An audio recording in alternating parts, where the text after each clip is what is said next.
इस मेडिटेशन में आप सुनना चाहते हो, कुछ देखना चाहते हो, तो यदि जैसे सतयुग त्रेता द्वापर में परमात्मा ने काल को इसलिए छूट दे दी थी कि उन दिनों में घने पुण्यकर्मी प्राणियों का जन्म होता है उस युगों में, और वो पिछले पुण्यकर्मी संस्कारी पुण्य साधक होते हैं।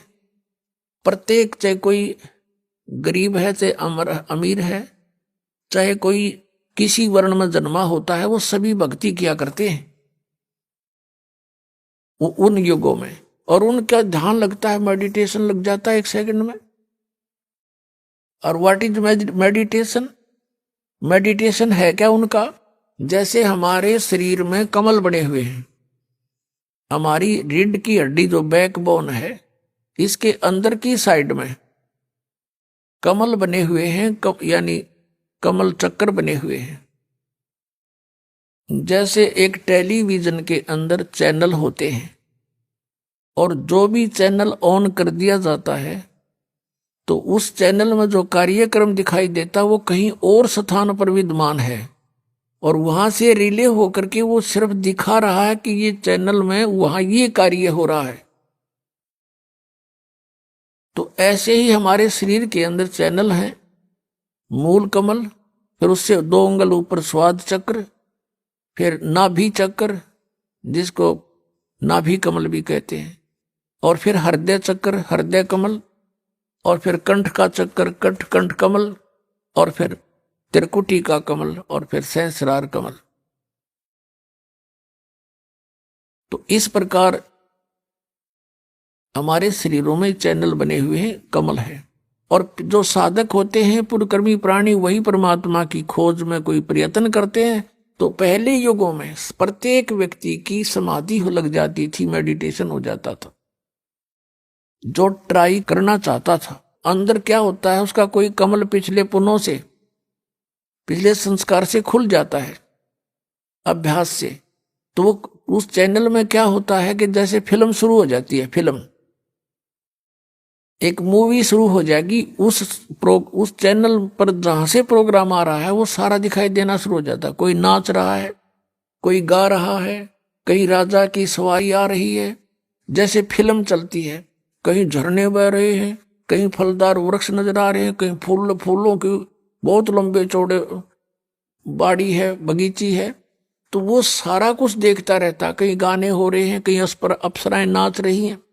तो मेडिटेशन करने वाले जो साधक होते थे, तो वो यो मन वैसे ना टेकने दे उनको, 10 मिनट भी ना बैठने दे।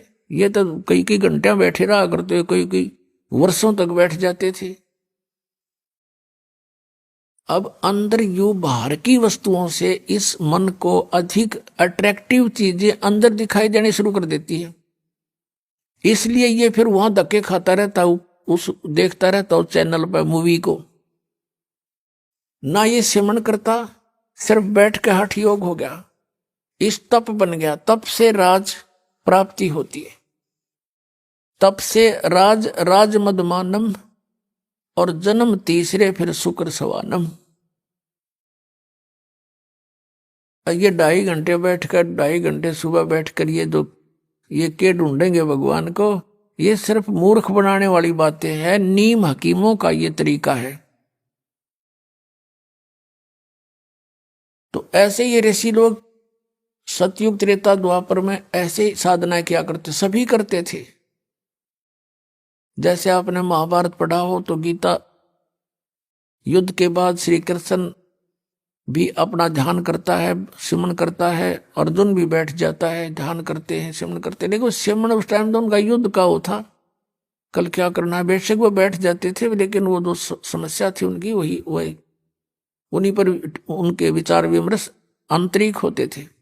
भाव ये है कहने का कि उनके पिछले इतिहास से हमें पता लगता है कि प्रत्येक प्राणी भक्ति करने की चेष्टा करता ही रहा है, और उस समय उनकी समाधियां भी लग जाती थी, जिस कारण से वो अपने क्रिया को अंतिम और सही मानते रहे।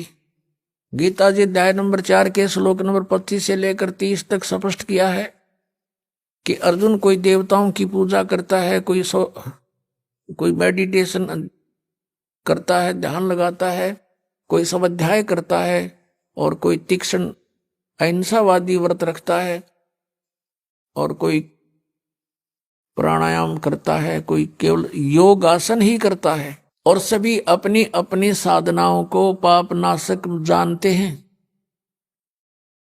फिर गीता जी अध्याय नंबर 4 के श्लोक 32 में कहा कि अर्जुन, ऐसी धार्मिक अनुष्ठानों की जानकारी विस्तार के साथ सच्चिदानंद घन ब्रह्म की वाणी में ब्रह्मणे मुखे, उसमें कही गई है सही विस्तार के साथ। परमेश्वर ने स्वयं आकर अपने मुख कमल से बोली है, वो साधना है सही, और वो है तत्व ज्ञान। चौथे अध्याय के 34वें श्लोक में कहा कि फिर वो उस तत्व ज्ञान को तू तत्वदर्शी संतों के पास जाकर समझ, उनको दंडवत प्रणाम करने से, कपट छोड़ करके उनसे प्रार्थना करने से वो तत्वदर्शी संत तुझे परमात्म तत्व का ज्ञान कराएंगे, उनसे पूछो। तो इससे एक तो ये सिद्ध हो गया कि Gita is not complete knowledge. Shrimad Bhagavad Gita में कंप्लीट स्पिरिचुअल नॉलेज नहीं है, इनकम्प्लीट है, लेकिन गलत नहीं कह सकते। हाँ, गलत वो है जैसे इस काल ने कुछ युद्ध कराने के लिए अर्जुन से अटकलबाजी की है। अभी आपको बता के 5वें अध्याय में वो कहता है कि ऐसे आसन लगा ले, ऐसे बैठ जा, नाक के आगे ध्यान लगा। ये इसका अपना मत है, स्वयं कहता है ये मेरा मत है, और बाकी वेद ज्ञान है।